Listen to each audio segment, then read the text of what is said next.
আজি মকৰ সংক্ৰান্তি আৰু অসমীয়াৰ অতিকে আদৰৰ ভোগালী বিহু। নিশা ৰাজ্যৰ অন্যান্য প্ৰান্তৰ লগতে উত্তৰ গুৱাহাটীতো উৰুকা উদযাপিত হ'ল। নিশা চন্দ্ৰাৰ সমূহ ৰাইজে ভেলাঘৰত সমূহীয়া ভোজ ভাত খোৱাৰ পিছত মেজি ভেলাঘৰ জ্বলোৱাৰ বাবে উদ্গ্ৰীৱ হৈ পৰিল ৰাইজ।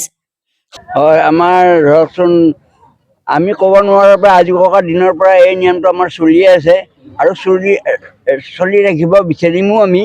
তাৰ কোনো আধুনিকতা হিচাপত আমি কম্পিটিশ্যন কৰিব যোৱা নাই। আমাৰ ভেলাঘৰে বান্ধো আমি, কিছুমানে ক'ৰ টাইটানিক কৰিব ক'ৰ কি, আমি সেইবিলাকত গুৰুত্ব নাই। আমাৰ পৰম্পৰা হিচাপে যিহেতু ভোগালী বিহু, আমি সেই হিচাপে পৰম্পৰা হিচাপে পালন কৰি আহি আছোঁ।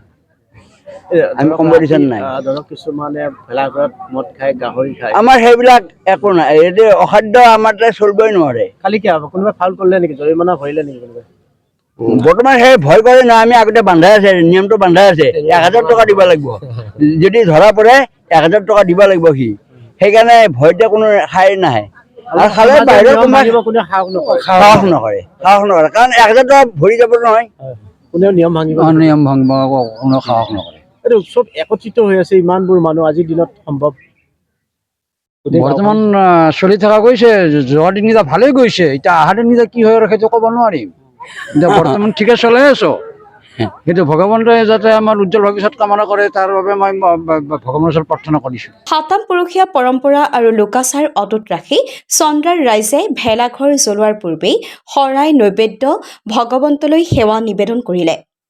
7 পাক ভেলাঘৰ পৰিভ্ৰমণ কৰি অগ্নি নিক্ষেপ কৰিলে ভেলাঘৰত। উত্তৰ গুৱাহাটীৰ পৰা অনুপম বৰুৱাৰ ৰিপৰ্ট লাইভ অসম। নিয়ম নীতি মানে পূৰ্বপুৰুষৰ পৰাই চলি আহি আছে। আমাৰ পৰম্পৰাগতভাৱে ভেলাঘৰটো বনোৱা হয়। ইয়াত কোনো আধুনিকতা আমি হ'ব দিয়া নাই এতিয়ালৈ। আৰু আমাৰ গাঁৱৰ সকলোৱে লগ লাগি ৰাতি ইয়াত ভোজ ভাত খাওঁ একেলগে লগ লাগি পেলাই। আৰু ইয়াতে আমাৰ যিবিলাক আমাৰ পৰম্পৰাগত যিবিলাক খাদ্য, অসমীয়া থলুৱা খাদ্য যিবিলাক, সেইবিলাক আমাৰ ব্যৱহাৰ কৰা হয়। আৰ্টিফিচিয়েল কোনো ধৰণৰ খাদ্য ইয়াত ব্যৱহাৰ কৰা নহয়। আৰু তাৰোপৰি আমাৰ ইয়াতে এতিয়া আপোনালোকে দেখিছে আজি মকৰ সংক্ৰান্তি আহি গ'ল। গতিকে সংক্ৰান্তিৰ দিনাখন আমাৰ তাৰমানে ইয়াত অগ্নিসংযোগ হ'ব এতিয়া। আৰু আমাৰ কণ ল'ৰা ছোৱালীবিলাক ৰাতি আহিব নোৱাৰে, গতিকে তেওঁলোকক আমি ৰাতিপুৱা এইটো ভাত খোৱাৰ ব্যৱস্থা কৰাওঁ, আৰু এইটো ভোজ ভাত বুলি কওঁ আমি। তাৰপিছতে আমাৰ ইয়াত ৰাইজে সকলো নৈবেদ্য আগবঢ়াইছে। এই নৈবেদ্য আগবঢ়াই আমি ইয়াত যেতিয়া অগ্নিসংযোগ হ'ব, তাৰপিছতে আমি ভগৱন্তৰ নাম লৈ যাতে এই অগ্নিৰ শিখাই, এই জুয়ে যাতে সমাজৰ পৰা হিংসা অসূয়া সকলো আঁতৰ হয়, তাৰে কামনা কৰি প্ৰভু ভগৱন্তৰ ওচৰত আমি প্ৰাৰ্থনা জনাই সকলোৱে ঘৰা ঘৰি ইয়াৰ পৰা আমি বিদায় লওঁ।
Reporter live Assam.